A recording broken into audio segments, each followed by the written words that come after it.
आप एक जाप नेत्री हैं, पप्पू जी अगर सत्ता में आते हैं तो उनके तरफ से क्या मिलेगा बिहार को? देखिए, पप्पू जी सत्ता में आते हैं उसका बात छोड़ दीजिए, वो जब नहीं है तब इतना कर रहे हैं ना। वो दिन में छोड़ दीजिए, दिन और रात एक कर दिए लोग। आज तक हम उनको कभी सोते हुए नहीं देखे हैं और ना वो सोते हैं। तो वो अपना जीवन जनता के बीच में समर्पण कर दिए हैं।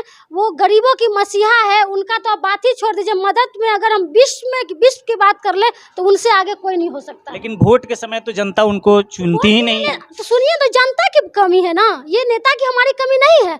नेता की अगर कमी हमारी होती तो हमारे नेता की कई बार हार हुई तो वो छोड़ देते। तो पप्पू यादव वोट की राजनीति नहीं करते हैं।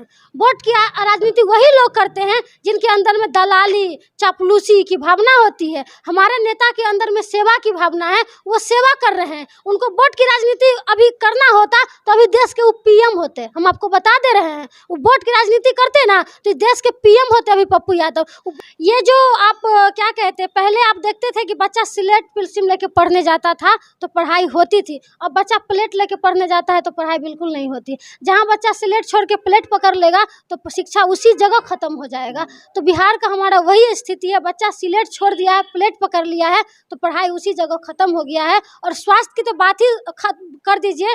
छोटा छोटा एक्सीडेंट होता है तो आप हॉस्पिटल में जाएंगे तो रेफर कर देता है। तो गांव में लोग इलाज ही नहीं है। छोटा सा भी पैर टूट जाता है, खरोच आ जाता है तो सीधा रेफर। अब एम्बुलेंस खोजिए, हड़बड़ में कहाँ से कहाँ आप जाइए तब जाके आपका इलाज होगा। गांव घर में कोई इलाज की सुविधा सरकार की तरफ से सही से नहीं हो रही है। तो स्वास्थ्य और शिक्षा दोनों जर्जर है। स्वास्थ्य और शिक्षा दोनों जर्जर स्थिति में। हम आपको बता दें, ये नहीं कहेंगे कि गठबंधन की सरकार है तो बहुत अच्छी है, क्योंकि गठबंधन की सरकार कुछ दिन पहले आई है। रहुआ जी तो आवाज उठाए, लेकिन तेजस्वी जी की ओर से क्या इस पे? बिल्कुल, अभी तेजस्वी जी भी बोल रहे हैं, लेकिन मतलब ही है, अहीर का अर्थ है निडर, उसका अर्थ ही निडर होता है। अहीर रेजिमेंट को लेकर जन जागृति रैली निकाला गया था, जिसमें कोटवा के धरती पर प्रियराज जाप की नेत्री पहुंची हुई है। आज हम उनसे बात करते हैं। सबसे पहले आपका स्वागत है। बहुत बहुत धन्यवाद आपका। अच्छा, आज जो अहीर रेजिमेंट को लेकर जो आप आई थी, क्या कहना चाहेंगे अहीर रेजिमेंट? बहुत अच्छा लगा कि चंपारण की धरती पे सबसे पहले मुझे बुलाया गया। और अहीर रेजिमेंट के लिए जो हर एक नागरिक की मांग है, हर एक लोगों की मांग है। ये जो आप कहेंगे कि ये सिर्फ अहीरों की मांग है, ऐसा बिल्कुल नहीं है। अगर अहीर रेजिमेंट बनती है तो हर एक तबका के लोग का इसमें सपोर्ट होगा। आपको पता होगा 1962 में जब रेजंगला पे जब लड़ाई हुई थी, रेजंगला बॉर्डर पे, तो जिस तरह से अहीर लोग ने अपना सबसे पहले ना डर भर छोड़ के, हमारे वीर जो भाई लोग थे वो अपना सीना आगे कर दिए, ना गोली खाने से ना मरने से डर हुए। उसमें 120 में से 117 हमारे अहीर ही थे। तो इस वीरता को लेके पूरा देश, पूरा विश्व में चर्चा का विषय रही। ये आप इतिहास पढ़ लीजिएगा तो आपको लगेगा, आपको प्राउड फील होगा कि अहीर में वो शक्ति है, वो खून है, वो ज्वाला है जो वो कुछ भी करने के लिए तैयार हो जाता है। सबसे पहले वो डरते नहीं है, निडर होते हैं। अहीर का मतलब ही है, अहीर का अर्थ है निडर, उसका अर्थ ही निडर होता है। तो ये हमारी मांग है कि हमारी रेजिमेंट बननी चाहिए। और भी अगर आप जात का रेजिमेंट हो सकता है तो अहीर रेजिमेंट क्यों नहीं। जब हमारे वीर भाई ने शहीद हुए हैं, अपना योगदान दिया है, तो फिर भी हमारा रेजिमेंट क्यों नहीं बनना है।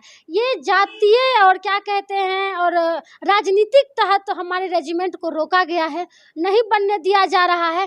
तो ये बहुत दुख की बात है। इसीलिए आज हम चंपारण की धरती पे आए हैं कि हमारी रेजिमेंट बने और हमारा जो सम्मान है वो सम्मान पूर्वक हमको मिले। लोकसभा में हो, विधानसभा में हो, हम लोग कितना भी चिल्ला लेंगे, कोई सुनने वाला तो है नहीं।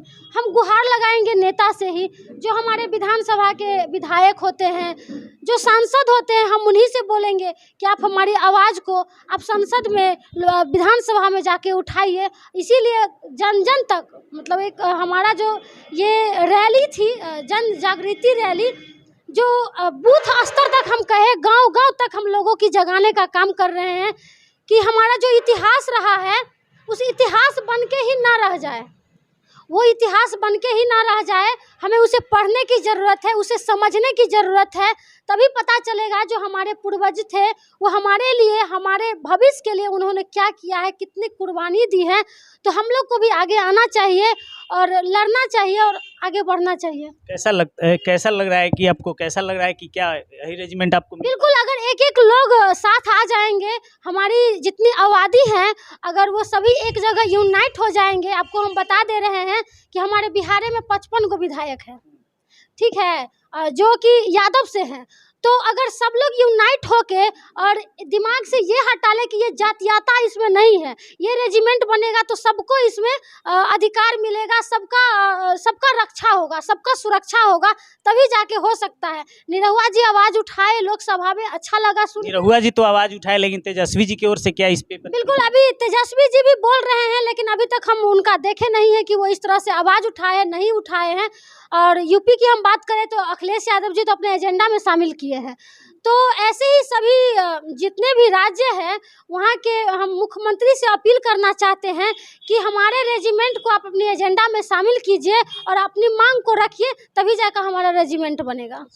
आई रेजिमेंट के साथ साथ जो अभी बिहार की जो राजनीतिक परिदृश्य है, स्वास्थ्य, शिक्षा और रोजगार पे जो लालू जी के परिवार के लोग या तेजस्वी जी कहा करते थे, अभी क्या स्थिति है? देखिए, स्वास्थ्य और शिक्षा दोनों जर्जर स्थिति में। हम आपको बता दें, ये नहीं कहेंगे कि गठबंधन की सरकार है तो बहुत अच्छी है, क्योंकि गठबंधन की सरकार कुछ दिन पहले आई है। ये जो आप क्या कहते हैं, पहले आप देखते थे कि बच्चा स्लेट पेंसिल लेके पढ़ने जाता था तो पढ़ाई होती थी, अब बच्चा प्लेट लेके पढ़ने जाता है तो पढ़ाई बिल्कुल नहीं होती। जहाँ बच्चा स्लेट छोड़ के प्लेट पकड़ लेगा तो शिक्षा उसी जगह ख़त्म हो जाएगा।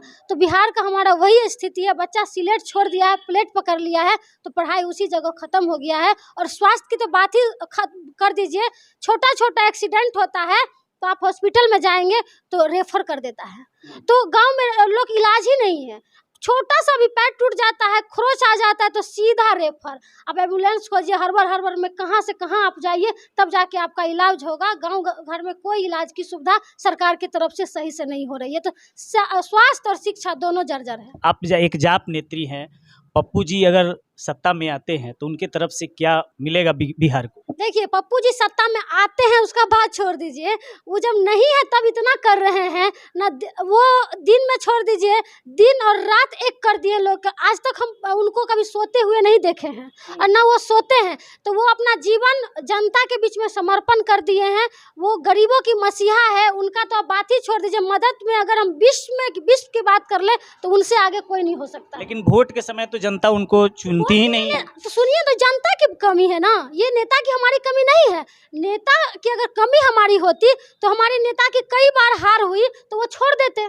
तो पप्पू यादव वोट की राजनीति नहीं करते हैं, वोट की राजनीति वही लोग करते हैं जिनके अंदर में दलाली, चापलूसी की भावना होती है। हमारे नेता के अंदर में सेवा की भावना है, वो सेवा कर रहे हैं। उनको वोट की राजनीति अभी करना होता तो अभी देश के वो पीएम होते। हम आपको बता दे रहे हैं, वो वोट की राजनीति करते ना तो देश के पीएम होते अभी पप्पू यादव। वो वोट की राजनीति इसीलिए नहीं कर रहे हैं, इसीलिए अभी लोकसभा विधानसभा कुछ में भी नहीं है, एक सेवक के रूप में है। सेवक के रूप में ही रहेंगे कि सत्ता में भी हैं? जनता जाग चुकी है, जनता समझ रही है कि कौन झूठी हवाई झूठी वादे हैं और कौन हमारे लिए खड़े हो सकते हैं। ये सब लोग देख रहे हैं, वॉच कर रहे हैं। आप चंपारण के लोग हैं और आप पप्पू यादव जी के बारे में जान रहे हैं, वो एक सांसद है। आप इतने कैसे ऐसे सांसद को जान रहे हैं जिन्होंने बहुत अच्छा काम किया है, जानते हैं। लेकिन हमारा एक नेता है जो एक सांसद रहते हुए भी उनको देश भर के लोग जान रहा है, तो ये सिर्फ उनके काम की वजह से जान रहा है, ना कि बस ऐसे ही। तो हमारा नेता का काम और संघर्ष बोलता है, और ये झूठी जो नेता उनका हवाई वादा बोलता है, हमारा नेता का संघर्ष बोलता है। इसीलिए हम उनके पार्टी में हैं।